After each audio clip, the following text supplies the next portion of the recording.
नमस्कार प्यारे बच्चों, आज की online class BA third 5th semester date 21/7/2020, जिसमें हमने कल बात करी थी विशेषताओं में आदर्शवादी। हमारा क्वेश्चन था आदर्शवादी अंतर्राष्ट्रीय संबंधों में आदर्शवादी सिद्धांत क्या होता है, जिसमें हमने आदर्शवाद की भूमिका, उसका दृष्टिकोण, उसका जन्म कैसे हुआ, आदर्शवाद कहाँ से पनपा, और इसके साथ साथ हमने आदर्शवाद की विशेषताएं क्या हैं इसका वर्णन किया था, जिसमें मैंने फर्स्ट पॉइंट बताया था आप लोगों को, मानव का स्वभाव अच्छा है, कि मानव जन्म से क्या होता है, अच्छा होता है, परोपकारी होता है, उसमें दया परोपकार के गुण होते हैं, सहानुभूति होती है दूसरे के प्रति। और इसके साथ साथ मैंने बताया था युद्धों का परित्याग, आदर्शवादी युद्धों को समाप्त करना चाहते हैं। और आज का जो हमारा पॉइंट है वो है थर्ड, शक्ति का खंडन। शक्ति का खंडन यानी कि जो आदर्शवादी हैं वो क्या करना चाहते हैं, शक्ति को समाप्त करना चाहते हैं। शक्ति का क्या करते हैं, वो खंडन करते हैं। जिसमें हम बात करेंगे, अगर हम बात करें यथार्थवाद की, अगर हम बात करें तो यथार्थवादी जो विचारक मार्गेंथो हुआ है, उसने राजनीति को शक्ति के रूप में प्रभावित किया है। यानी कि राजनीति क्या है, शक्ति का एक रूप है। यानी कि यथार्थवादी क्या है, शक्ति को महत्व दे रहे हैं। लेकिन इसके विपरीत आदर्शवादी क्या कहते हैं, शक्ति और शक्ति के प्रयोग का क्या होना चाहिए, विरोध होना चाहिए। यानी कि ये शक्ति को क्या करना चाहते हैं, समाप्त करना चाहते हैं। मार्गेंथो के शब्दों की अगर हम बात करें तो मार्गेंथो अंतरराष्ट्रीय राजनीति प्रत्येक राजनीति की भांति केवल शक्ति संघर्ष ही है। क्या है कि वो केवल एक शक्ति संघर्ष है। अंतरराष्ट्रीय राजनीति का जो अंतिम लक्ष्य होता है वो केवल शक्ति प्राप्त करना होता है। अतः यथार्थवादी विचारक शक्ति को राष्ट्रीय हितों की पूर्ति का क्या मानते हैं, साधन मानते हैं। यथार्थवादी क्या कहते हैं कि शक्ति जो है वो अगर शक्ति के द्वारा जो है राष्ट्रीय हितों की क्या की जा सकती है, पूर्ति की जा सकती है। अगर शक्ति नहीं होगी तो हम अपने राष्ट्रीय हितों को प्राप्त नहीं कर सकते। अतः इसके विपरीत अगर आदर्शवादियों की हम बात करें तो आदर्शवादियों के अनुसार शक्ति नहीं, शक्ति का वो क्या करते हैं, खंडन करते हैं। शक्ति के प्रयोग से क्या होता है, संघर्ष होता है, युद्धों को बढ़ावा मिलता है। शक्ति के प्रयोग से जो है ज्यादा त्रासदी होती है। इसके साथ साथ शक्ति अंतरराष्ट्रीय राजनीति का तत्व नहीं हो सकती। जरूरी नहीं है कि अंतरराष्ट्रीय राजनीति को प्राप्त करने के लिए शक्ति तत्व का होना जो है जरूरी है। तथा जो यथार्थवादी शक्ति को महत्व दे रहे हैं वो धारणा क्या है, निरर्थक धारणा है। कहते कि अगर हम संघर्ष को बढ़ावा देंगे, आदर्शवादियों के अनुसार अगर हम युद्धों को बढ़ावा देंगे तो इससे क्या होगा, ज्यादा त्रासदी होगी। अगर हम प्रथम विश्व युद्ध की बात करें या बाद में द्वितीय विश्व युद्ध की बात करें, अतः इनका क्या कहना है कि शक्ति के प्रयोग से ही हम क्यों ना बैठ जाएं, कि पहले युद्धों को बढ़ावा दें फिर हम शक्ति को महत्व दें। अतः शक्ति को बढ़ावा देने से पहले ही हम चुपचाप क्यों ना बैठ जाएं। अतः आदर्शवादी क्या करते हैं, शक्ति का क्या करते हैं, खंडन करते हैं। शक्ति को वो अच्छा नहीं मानते। अतः यहाँ पर वो यथार्थवादियों की क्या करते हैं, आलोचना करते हैं। उसके बाद अगला पॉइंट हमारा आता है मूल्यों पर आधारित। मूल्यों पर आधारित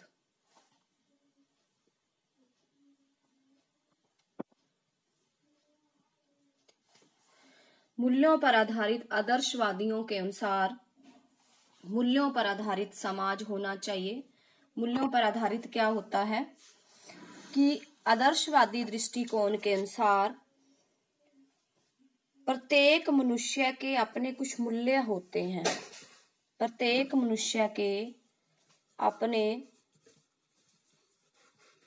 कुछ मूल्य होते हैं, यानी कि प्रत्येक व्यक्ति के अंदर कुछ ना कुछ क्या होते हैं, मूल्य होते हैं, कुछ ना कुछ क्या होते हैं, गुण होते हैं। उनका मत था कि प्रत्येक मनुष्य के अपने कुछ मूल्य हैं, वह अपना जीवन उन मूल्यों के आधार पर संचालित करता है, यानी कि उनका जीवन जो टिका होता है वो मूल्यों पर टिका होता है। अगर हम अपनी खुद की बात करें तो हमारे में से काफी मनुष्य जो होते हैं वो परोपकारी होते हैं, उनमें अपनापन होता है, वो हिंसा का पालन करते हैं, उनके अंदर भाईचारे की भावना होती है, वो शांति को महत्व देते हैं, युद्धों का क्या करते हैं, त्याग करते हैं, युद्धों को क्या करना चाहते हैं, त्यागना चाहते हैं। अतः हम कह सकते हैं कि जो यथार्थवादी कहते हैं कि मूल्यों का होना जरूरी नहीं है, लेकिन आदर्शवादी कहते हैं कि मूल्यों पर आधारित समाज की व्यवस्था करना ही सबसे प्रमुख है। यानी कि मूल्यों पर आधारित समाज टिका हुआ है। जो समाज टिका हुआ वो किस पर टिका हुआ है, मूल्यों पर टिका हुआ है। अतः आपसी भाईचारे की भावना पर टिका हुआ है, अहिंसा पर टिका हुआ है, शांति और युद्धों का प्रत्याग करना ही उनका क्या है, उद्देश्य है। अतः हम कह सकते हैं कि आदर्शवादी मूल्यों पर आधारित समाज की क्या करना चाहते हैं, स्थापना करना चाहते हैं। उसके बाद हम बात करेंगे सर्वाधिकारवाद का विरोध। सर्वाधिकारवाद होता है निरंकुशवाद। जब सारी शक्ति किसी एक व्यक्ति के हाथों में आ जाती है, जब सारी शक्ति किसी एक संस्था के हाथों में आ जाती है, तो वो अपने ही कानून बनाता है, अपने ही नियम बनाता है और जनता पर थोप देता है, और जनता को जबरदस्ती उन नियमों की क्या करनी पड़ती है, पालना करनी पड़ती है। तो यहाँ पर सर्वाधिकार का वो विरोध करते हैं। शक्ति को एक हाथ में वो इकट्ठा नहीं होना देना चाहते कि शक्ति एक व्यक्ति के हाथों में ना हो। अगर शक्ति एक व्यक्ति के हाथों में होगी तो समाज क्या बन जाएगा, भ्रष्ट बन जाएगा।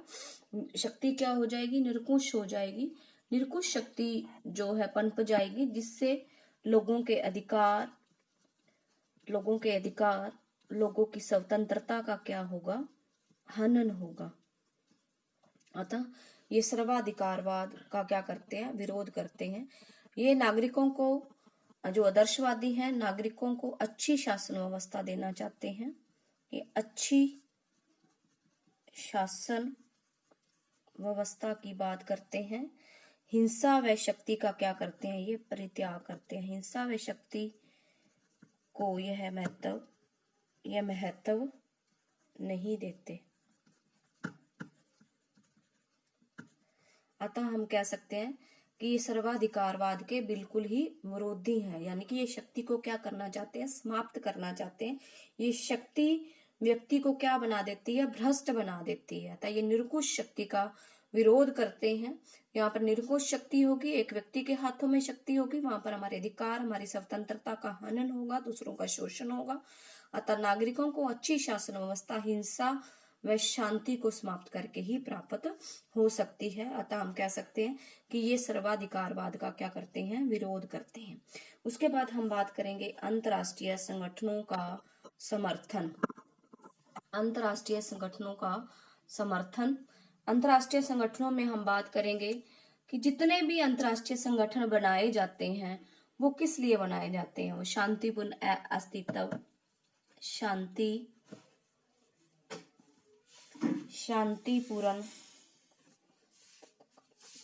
शांतिपूर्ण सह अस्तित्व के लिए बनाए जाते हैं, नैतिकता के लिए बनाए जाते हैं, अहिंसा होती है इनके अंदर, ये शांति को बढ़ावा देते हैं। अतः अंतर्राष्ट्रीय संगठनों का जब भी हमारे राष्ट्र के अंदर त्रासदी हुई, प्रथम विश्व युद्ध हुआ, अगर बाद में बात करें तो द्वितीय विश्व युद्ध हुआ, तो इन सभी को रोकने के लिए पहले राष्ट्र संघ संगठन बनाया गया, उसके बाद संयुक्त राष्ट्र संघ संगठन बनाया गया, विश्व स्वास्थ्य संगठन बनाए गए, विश्व डाक संगठन बनाया गया, अंतर्राष्ट्रीय श्रम संगठन बनाया गया, गुट निरपेक्ष आंदोलन बनाए गए। अतः इन सभी संगठनों का उद्देश्य क्या था, इन सभी संगठनों का उद्देश्य क्या था, शांति को स्थापित करना था, शांति स्थापित करना था इनका उद्देश्य। अतः हम कह सकते हैं कि अमेरिकी वुडरो विल्सन ने आदर्शवाद को, अगर हम वुडरो विल्सन की बात करें तो वुडरो विल्सन ने जो है एक आदर्शवादी हुए हैं, तो इसने 1919 में राष्ट्र संघ की बात करी थी। राष्ट्र संघ में कुछ उद्देश्य थे, कुछ सिद्धांत थे, और इनका मूल उद्देश्य क्या था कि द्वितीय विश्व युद्ध जो है ना हो सके, लेकिन फिर भी उसके बाद राष्ट्र संघ अपने कार्य में क्या हुआ, विफल रहा, और संयुक्त राष्ट्र उसके बाद द्वितीय विश्व युद्ध के बाद संयुक्त राष्ट्र संघ की स्थापना करेगी। अगर हम वर्तमान में बात करें तो संयुक्त राष्ट्र संघ के भी कुछ उद्देश्य हैं, सिद्धांत हैं। 193 इसके राष्ट्र हैं।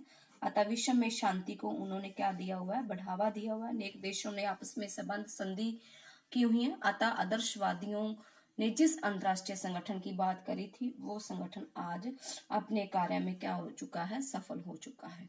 उसके बाद हम बात करते हैं विश्व राज्य की स्थापना पर दल। विश्व राज्य, विश्व सरकार होगी, एक विश्व संगठन होगा। ये विश्व संगठन अंतरराष्ट्रीय राजनीति की अगर हम बात करें तो अंतरराष्ट्रीय राजनीति में क्या है, अनेक समस्याएं हैं। अंतरराष्ट्रीय राजनीति में क्या है, अनेक समस्याएं हैं। इन समस्याओं का हल या समाधान कैसे होगा, अगर एक विश्व राज्य होगा या एक क्या होगी, विश्व सरकार होगी। अगर विश्व राज्य को बढ़ावा दिया जाए, विश्व सरकार को बढ़ावा दिया जाए, तो इससे क्या होगा, शक्ति की राजनीति, जो शक्ति की राजनीति है वो क्या हो जाएगी, समाप्त हो जाएगी। शक्ति राजनीति क्या हो जाएगी, समाप्त हो जाएगी। यानी कि शक्ति या संघर्ष को क्या कर दिया जाएगा, समाप्त कर दिया जाएगा। अतः आदर्शवादियों के अनुसार एक विश्व सरकार, विश्व राज्य या विश्व परिवार उनका क्या है, एक लक्ष्य है। अतः आदर्शवादियों ने इसके लिए, अगर हमने पहले भी बात करी है, राष्ट्र संघ की बात करी है हमने, जिनेवा प्रोटोकॉल, इसके अलावा और कई ऐसे संघ या अंतरराष्ट्रीय संगठन बनाए गए, यूएनओ बनाया गया, या जो है शांति सम्मेलन अनेक ऐसे होते हैं।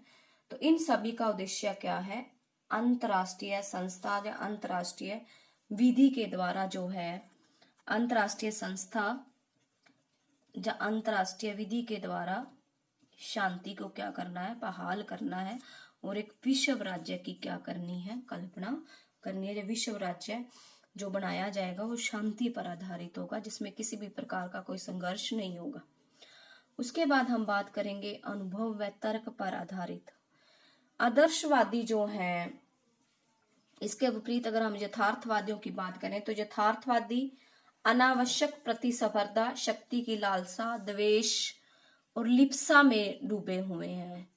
वो द्वेष को, हिंसा को, शक्ति को महत्व देते हैं। लेकिन इसके विपरीत आदर्शवादियों की बात करें तो वो अनुभव और तर्क पर बल देते हैं। उनका क्या कहना है कि विश्व के राष्ट्रों के अंदर अगर कोई झगड़ा है, अगर विवाद है, तो उसको आपसी प्रेम से, आपसी सहयोग के द्वारा जो है समाप्त किया जा सकता है। झगड़े को क्या है, आपसी सहयोग के द्वारा क्या कर सकते हैं, हम समाप्त कर सकते हैं। यथार्थवादी केवल शक्ति के द्वारा अंतरराष्ट्रीय राजनीति को प्राप्त करने की कोशिश करते हैं। लेकिन अगर हम आदर्शवादियों की बात करें तो आदर्शवादी किस चीज को महत्व देते हैं, वो कहते हैं कि व्यक्तियों को एक दूसरे के साथ राजनीतिक संबंध बिल्कुल ही गलत आदर्शों पर आधारित हैं। इन्हें केवल नए आदर्शों के द्वारा ही बचाया जा सकता है। यानी कि ये नए आदर्शों को महत्व देते हैं। वो नए आदर्श क्या होंगे, नए आदर्श जो होंगे वो तर्क पर आधारित होंगे। शिक्षा को महत्व दिया जाएगा, इसमें विज्ञान को महत्व दिया जाएगा। अगर हम तर्क को महत्व देते हैं, शिक्षा को महत्व देते हैं, विज्ञान को महत्व देते हैं, तो काफी हद तक मानव जाति का क्या होगा, विकास होगा। मानव जाति जो है वो निरंतर विकास की ओर अग्रसर होगी।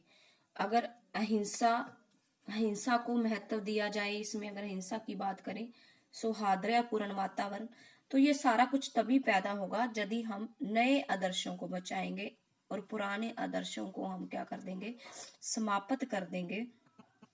अतः इस प्रकार से एक विश्व का निर्माण मानव शक्ति से अलग होगा। अतः हम कह सकते हैं कि व्यक्तियों के एक दूसरे के राजनीतिक संबंध बिल्कुल ही गलत आदर्शों पर आधारित हैं। इन्हें केवल नए आदर्शों के द्वारा ही समाप्त किया जा सकता है। इसके लिए अनुभव व तर्क के लिए अगर कोई विवाद होता है, अगर कोई झगड़ा होता है, तो उसके वार्ता के द्वारा, पंच निर्णय के द्वारा आपसी समझौते के द्वारा जो है हम झगड़ों का क्या कर सकते हैं, निपटारा कर सकते हैं। अतः आदर्शवादी अनुभव तर्क पर क्या देते हैं, बल देते हैं। अतः हम कह सकते हैं कि रसल ने भी कहा था कि सुख और समृद्धि से पूर्ण विश्व का निर्माण मानव शक्ति से अलग है। अचेतन प्रकृति द्वारा थोपी गई बाधाएं मानव मन में है और उनका उपचार विचारों से युक्त दृढ़ आशा से ही हो सकता है। अतः हम कह सकते हैं कि हम किसी भी विवाद को जो है अनुभव के द्वारा, तर्क के द्वारा और शिक्षा के द्वारा ही हम जो है संघर्षों को क्या कर सकते हैं, समाप्त कर सकते हैं। आज के लिए इतना ही। कल हम करेंगे आदर्शवाद की आलोचना। मुझे आशा है कि आपको ये क्वेश्चन समझ आया होगा। आप इसको सुनना और अच्छे से इसको रीड करना। अगर कोई क्वेरी हो तो आप मेरे से पूछ सकते हो। धन्यवाद।